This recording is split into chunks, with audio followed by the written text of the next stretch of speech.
Five African presidents in Washington, 3 days of meeting, and one US president who made it clear this is not about aid, this is about business.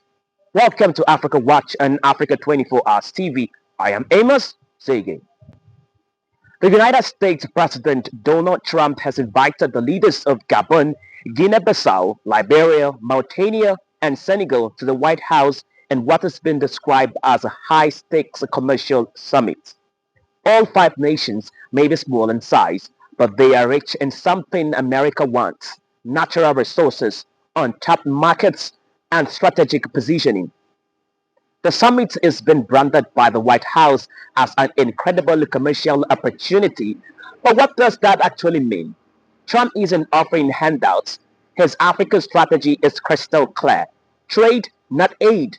That's the new mantra. And it's not subtle. Since taking office for a second term in January, Trump has slashed US aid to Africa, calling it wasteful and inconsistent. With his America First vision, now he wants to rewrite the terms of engagement, and these five African leaders are the first tests. On Wednesday, the leaders gathered at the televised White House lunch. It was a moment of smiles and speeches, but also of serious negotiation. Mauritania's President Mohamed Ould Ghazouani kicked things off by praising Trump's role in brokering a peace deal between the Democratic Republic of Congo and Rwanda. He called it a breakthrough and even floated the idea that Trump deserved a Nobel Peace Prize. All the leaders echoed this phrase. It was diplomatic flattery, but it served a purpose: opened the door to favorable trade talks. Forgive me for saying this, but unfortunately, I don't really understand. I don't know how things work when it comes to Nobel Prizes, but I can guarantee you that Mauritania would never be opposed to President Trump receiving a Nobel Peace Prize, because he's already working very hard in favor of peace throughout the world, with no distinction, no regard to what continent it's on, and he's working on areas where there are tensions everywhere. Senegal's President Bassirou Diomaye Faye added a lighter touch, complimented Trump's golf skills and inviting him to build a golf course in Dakar. But beneath the banter was a real pitch for US investors to fund a new tech city on the Senegalese coast. Senegal has exceptional opportunities to offer, including in the area of tourism. So perhaps an investment could be made in a golf course in Senegal. It would just be 6 hours by flight from New York, from Miami, from Europe, or from the Gulf, and that would be an opportunity for you to show off your skills on the golf course too. Gabon's President Brice Oligui Nguema was more direct. He pointed to his country's reserves of rare earth minerals and said, "You are welcome to come and invest, otherwise other countries might come instead of you." We also have raw materials, minerals, rare earths. We are not poor countries. We are rich countries when it comes to raw materials, but we need partners to support us and help us develop those resources with win-win partnerships. We want to process manganese locally, which you purchase through a company called Eramet. And I'm sure that it's more expensive compared to when you can come and buy it directly from us. The message was unmissable. If the US doesn't move fast, China and Russia will. Liberia's President Joseph Boakai kept his remarks cautious, especially after Trump complimented his English, forgetting that English is Liberia's official language. The moment went viral, but Boakai stayed focused, hoping to secure American investment for a struggling economy that's been hit hard by US aid cuts. Anniversary, we did in Liberia at your embassy. Mr. President, we thank you for this opportunity to be here. Liberia is a longtime friend of the United States, And we believe in your policy. I'd like to see that happen. We want to work with the United States in peace and security within the region because we are committed to that. And we just want to thank you so much for this opportunity. Well, thank you. And such good English, such beautiful. Where did you learn to speak so beautifully? Where were you educated? Where? Yes, sir.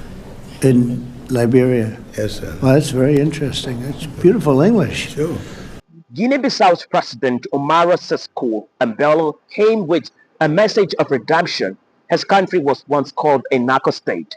Now he said it's ready for business. He even suggested that the very fact the U.S. invited Guinea-Bissau to the White House proves the country is no longer in disorder, but a state worth partnering with. We are in favor of this dynamic for peace. We are very committed on peace. I am the first head of state who went to Russia and who went to Ukraine both since the start of the war.